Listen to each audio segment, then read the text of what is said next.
सुप्रभात प्यारे बच्चों।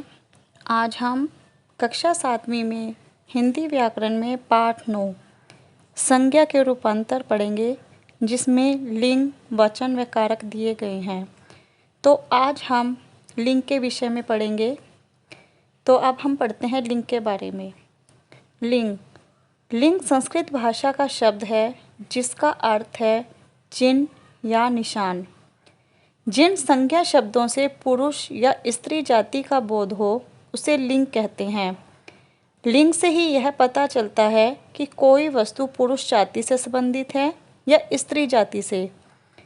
तो इसकी परिभाषा होगी, संज्ञा शब्दों के जिस रूप से उसके पुरुष या स्त्री जाति होने का पता चलता है, उसे लिंग कहते हैं।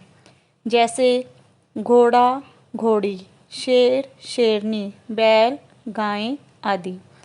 तो बच्चों, इसमें जो घोड़ा है वो पुरुष जाति से संबंधित है और घोड़ी स्त्री जाति से संबंधित है। ऐसे ही शेर पुरुष जाति से संबंधित है और शेरनी स्त्री जाति से। बैल पुरुष जाति से संबंधित है और गाय स्त्री जाति से संबंधित है। तो इसी आधार पर लिंग के दो भेद दिए गए हैं, नंबर 1 पुल्लिंग और नंबर 2 स्त्रीलिंग। पहले हम पढ़ेंगे पुल्लिंग के बारे में। जिन संज्ञा शब्दों से पुरुष जाति का बोध होता है, उन्हें पुल्लिंग कहते हैं।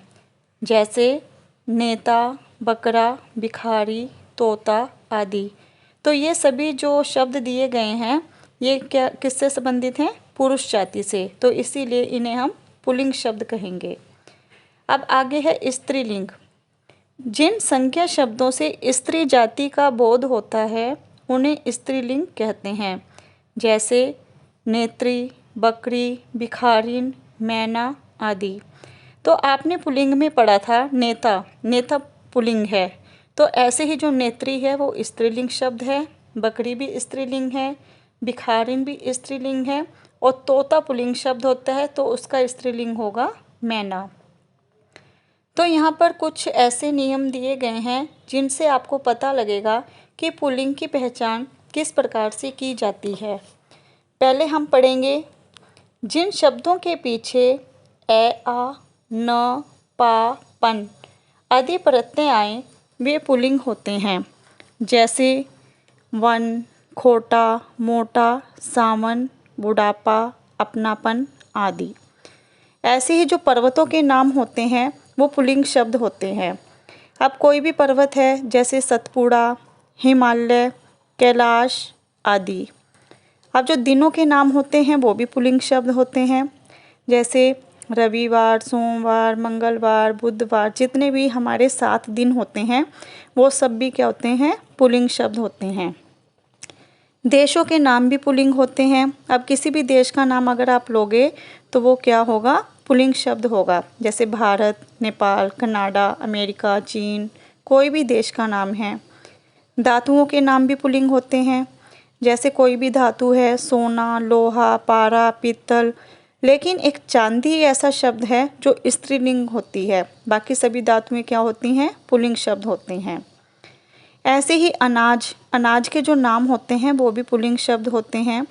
जैसे बाजरा, चना, जौ, गेहूँ आदि। लेकिन जो मक्की, ज्वार, मूंग, अरहर, ये कैसे शब्द होते हैं? स्त्रीलिंग शब्द होते हैं।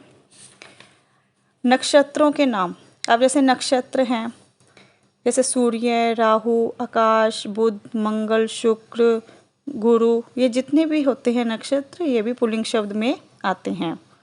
महीनों के नाम, जैसे जनवरी, फरवरी, मार्च, अप्रैल, जितने भी 12 महीनों के नाम हैं, वो भी पुल्लिंग शब्द के अंतर्गत ही माने गए हैं।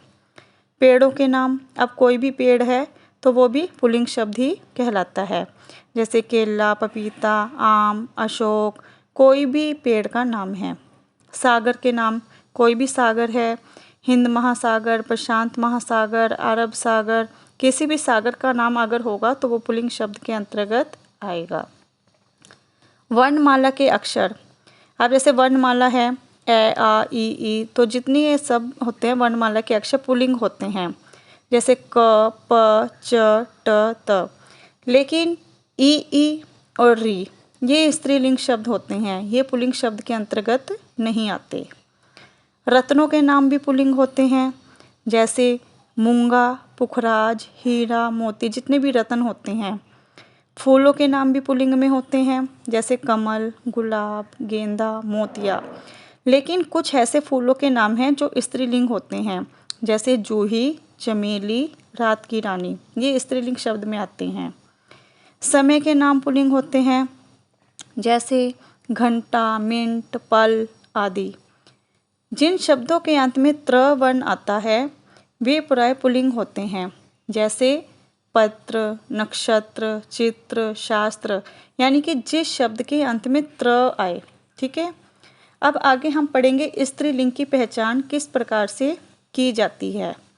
अब जितनी भी भाषाएं होती हैं, जैसे हिंदी, पंजाबी, मराठी, बांग्ला, नेपाली, जितनी भी भाषाएं होती हैं वो सब किसके अंतर्गत आती हैं? स्त्रीलिंग के अंतर्गत। नदियों के नाम, जितनी भी नदियों के नाम हैं, गंगा, यमुना, सरस्वती, कृष्णा, कावेरी, सब नदियों के नाम स्त्रीलिंग में आती हैं। लेकिन सिर्फ एक ब्रह्मपुत्र है जो नदी का नाम है वो पुल्लिंग में आता है। लिपियों के नाम, अब जितनी भी लिपियां हैं हमारी, जैसे देवनागरी, गुरुमुखी, रोमन, कोई भी है, फारसी, तो जितनी भी हमारी लिपियां हैं वो सब क्या हैं? स्त्रीलिंग हैं। तिथियों के नाम, जैसे ये हिंदू कैलेंडर के अनुसार जो तिथियां होती हैं, प्रथमा, द्वितीया, तृतीया, चतुर्थी, पंचमी, जितनी भी तिथियां हैं ये सब स्त्रीलिंग में आती हैं। पुस्तकों के नाम, अब जो पुस्तकों के नाम, जैसे रामायण, गीता, बाइबल, जितनी भी पुस्तकें हैं, जैसे हिंदी, संस्कृत, कोई भी पुस्तक है तो वो किस में आएगी? स्त्रीलिंग में आएगी। बोलियों के नाम, अब कोई भी बोली है, जैसे हरियाणवी, मेवाती, भोजपुरी, जयपुरी, कोई भी बोली है वो भी स्त्रीलिंग में आएगी। कुछ संज्ञाएं हमेशा स्त्रीलिंग होती हैं, कैसे कि वो हमेशा ही स्त्रीलिंग होती हैं, वो कभी भी पुल्लिंग नहीं होती। जैसे मक्खी, मैना, तितली, मछली, छिपकली, कोयल आदि। क्योंकि जैसे छिपकली शब्द है, मछली है, अब मछली का कोई पुल्लिंग शब्द नहीं होता, जैसे मछला नहीं होता, छिपकला नहीं होता, तितला नहीं होता, तो ये जो शब्द होते हैं ये हमेशा ही स्त्रीलिंग होते हैं। अरबी फारसी के वे शब्द जिनके अंत में श होता है, जैसे मालिश, कोशिश, तलाश, हताश, ये सब जो अरबी फारसी के शब्द हैं ये भी स्त्रीलिंग होते हैं। अरबी फारसी के वे शब्द जिनके अंत में त होता है, जैसे नफ़रत, अदालत, कीमत, इज्जत, मुलाकात, तो ये सब स्त्रीलिंग में माने गए हैं। अब आगे कुछ दिए गए हैं कि पुल्लिंग से स्त्रीलिंग बनाने के कुछ नियम दिए गए हैं कि जो पुल्लिंग शब्द हैं उनको स्त्रीलिंग में किस प्रकार परिवर्तित किया जाता है। तो पहला है आ प्रत्यय जोड़ने से, कि अगर पुल्लिंग शब्द के साथ आ प्रत्यय जोड़ दिया जाए तो वो स्त्रीलिंग बन जाएगा। जैसे बाल पुल्लिंग शब्द है तो जब हम इसमें आ प्रत्यय जोड़ेंगे तो क्या बन जाएगा? बाला, शिष्य, शिष्या, प्रिय, प्रिया, मूर्ख, मूर्खा, तनुज, तनुजा, तो ये आ प्रत्यय जोड़ने से स्त्रीलिंग शब्द बनाए गए हैं। अब आगे है ई प्रत्यय जोड़ने से स्त्रीलिंग किस प्रकार बनते हैं, जैसे घोड़ा, घोड़ी, सुंदर, सुंदरी, नाना, नानी, देव, देवी। इन प्रत्यय जोड़ने से, अगर किसी पुल्लिंग शब्द के अंत में इन प्रत्यय जोड़ दिया जाए तो वो स्त्रीलिंग शब्द बन जाएगा, जैसे धोबी, धोबिन, नाती, नातिन, हलवाई, हलवाइन, नाई, नाइन। ईया प्रत्यय जोड़ने से चीड़ा, चिड़िया, खाट, खटिया, बछड़ा, बछिया। इका प्रत्यय जोड़ने से किस प्रकार से स्त्रीलिंग शब्द बनाए जाते हैं, जैसे नायक, नायक पुल्लिंग शब्द है, अगर नायक के साथ हम इका प्रत्यय जोड़ देंगे तो ये बन जाएगा नायिका, अध्यापिका, सेविका, गायिका, लेखिका, तो इनसे क्या बनेंगे? स्त्रीलिंग शब्द बन जाएंगे। नी प्रत्यय लगाने से, जैसे मोर, मोर पुल्लिंग शब्द है, जब हम इसके साथ नी प्रत्यय लगाएंगे तो मोर का बन जाएगा मोरनी। इनी या इनी प्रत्यय लगाने से, जैसे हाथी, हथिनी, स्वामी, स्वामिनी, गृहस्वामी, गृहस्वामिनी। ऐसे ही आनी या आनी प्रत्यय लगाने से किस प्रकार से स्त्रीलिंग शब्द बनेंगे, जैसे सेठ, सेठानी, नौकर, नौकरानी, पठान, पठानी, इंद्र, इंद्रानी। आइन प्रत्यय लगाने से स्त्रीलिंग शब्द बनेंगे। जैसे बाबू शब्द है, बाबू से क्या बनेगा? बबुआइन। बनिया से बनियाइन। ऐसे ही त्री प्रत्यय लगाने से क्या कैसे बनेंगे स्त्रीलिंग? जैसे वक्ता, वक्ता से बनेगा वक्त्री। अभिनेता, अभिनेत्री। मान के स्थान पर मति और वान के स्थान पर वती लगाने से किस प्रकार से स्त्रीलिंग शब्द बनते हैं? जैसे आयुष्मान, अगर जहाँ मान शब्द होगा वहाँ मति आ जाएगा, आयुष्मान से बनेगा आयुष्मती। अब यहाँ पुत्रवान में वान है तो यहाँ वती आ जाएगा, पुत्रवती। सत्यवान, सत्यवती। तो इस प्रकार से मान के स्थान पर मति आएगा और वान के स्थान पर वती आएगा।